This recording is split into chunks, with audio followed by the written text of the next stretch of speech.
Assalamualaikum warahmatullahi wabarakatuh.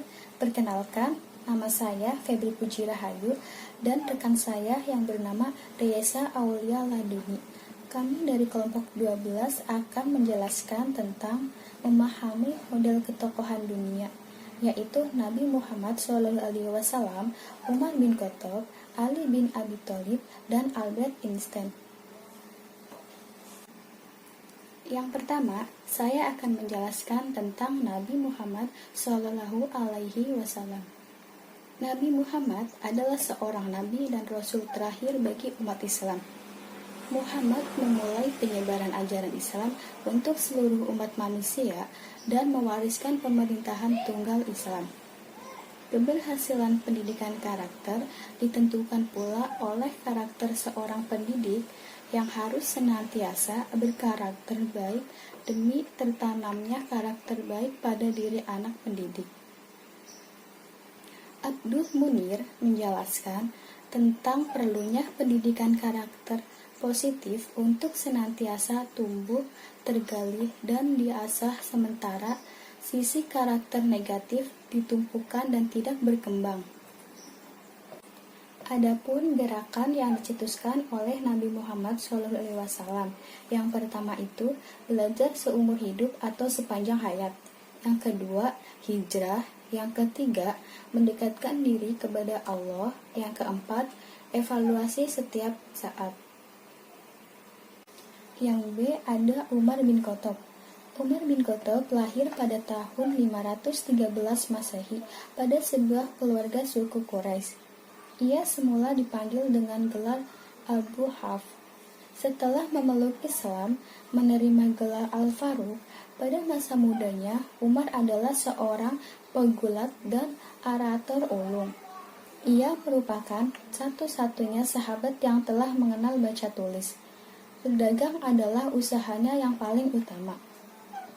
Berkaitan dengan masalah pendidikan, Khalifah Umar bin Khattab merupakan seorang pendidik yang merupakan penyuluhan pendidikan di kota Madinah. Beliau juga menerapkan pendidikan di masjid-masjid dan pasar-pasar, serta mengangkat guru-guru untuk tiap-tiap daerah yang ditaklukkan. Mereka bertugas mengajarkan isi Al-Quran, fikih, dan ajaran Islam lainnya kepada penduduk yang baru masuk Islam. Yang C ada Ali bin Abi Thalib. Ali bin Abi Thalib adalah khalifah keempat. Ia termasuk dalam golongan pemeluk Islam pertama dan salah satu sahabat Nabi. Secara silsilah, Ali adalah sepupu dari Nabi Muhammad. Pada masa pemerintahan, Ali banyaknya peperangan yang dilancarkan oleh kelompok Bani Umayyah yang mendesaknya untuk mengusut kasus pembunuhan Utsman. Gejolak politik yang terjadi pada masa itu mempengaruhi perkembangan pendidikan pada saat itu. Pendidikan pada zaman 4 khalifah belum berkembang seperti masa-masa sesudahnya. Pelaksanaannya tidak jauh berbeda dengan masa Nabi, yang menekankan pada baca tulis dan ajaran-ajaran Islam yang bersumber pada Al-Quran dan Al-Hadis. Hal ini disebabkan oleh konsentrasi umat Islam terhadap perluasan wilayah Islam dan terjadinya pergolakan politik, khususnya di masa Ali bin Abi Thalib.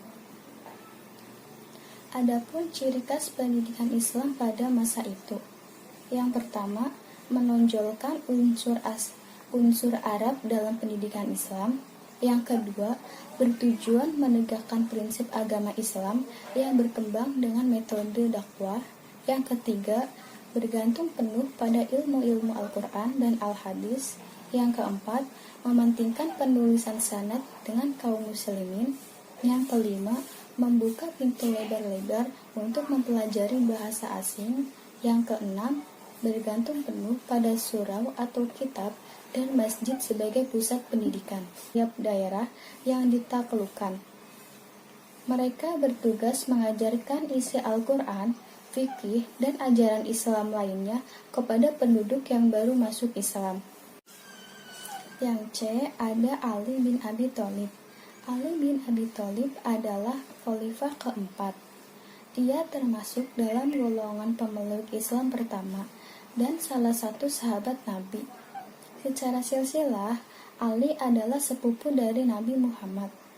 Pada masa pemerintahan, Ali banyaknya peperangan yang dilancarkan oleh kelompok Bani Umayyah yang mendesaknya untuk mengusut kasus pembunuhan Utsman. Gejolak politik yang terjadi pada masa itu mempengaruhi perkembangan pendidikan pada saat itu. Pendidikan pada zaman 4 khalifah belum berkembang seperti masa-masa sesudahnya.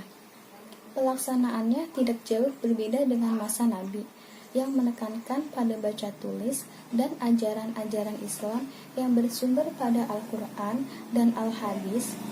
Hal ini disebabkan oleh konsentrasi umat Islam terhadap perluasan wilayah Islam dan terjadinya pergolakan politik, khususnya di masa Ali bin Abi Thalib. Adapun ciri khas pendidikan Islam pada masa itu. Yang pertama, menonjolkan unsur Arab dalam pendidikan Islam. Yang kedua, bertujuan menegakkan prinsip agama Islam yang berkembang dengan metode dakwah. Yang ketiga, bergantung penuh pada ilmu-ilmu Al-Quran dan Al-Hadis. Yang keempat, mementingkan penulisan sanad dengan kaum muslimin. Yang kelima, membuka pintu lebar-lebar untuk mempelajari bahasa asing. Yang keenam, bergantung penuh pada surau atau kitab dan masjid sebagai pusat pendidikan. Yang D. Albert Einstein. Albert Einstein merupakan seorang ilmuwan fisika teoritis yang dipandang luas sebagai ilmuwan terbesar di abad ke-20. Dia mengemukakan teori relativitas. Karya-karyanya juga dikenal karena berpengaruh terhadap filsafat ilmu. Persamaan Einstein yang paling dikenal adalah rumus kesetaraan massa energi yang dijuluki persamaan paling terkenal di dunia. Fisikawan ini pernah berkata, ilmu tanpa agama buta, agama tanpa ilmu lumpuh. Ilmu yang berjalan tanpa bingkai atau spirit atau roh, agama akan menjadi liar. Albert Einstein menekankan agar siswa mendapat pemahaman dan penghayatan yang dalam terhadap nilai, ia harus mengembangkan kepekaan yang tinggi terhadap keindahan dan moralitas. Sekian presentasi dari saya, kurang lebihnya mohon maaf. Billahi fisabilillah, fastabiqul khairat. Wassalamualaikum warahmatullahi wabarakatuh.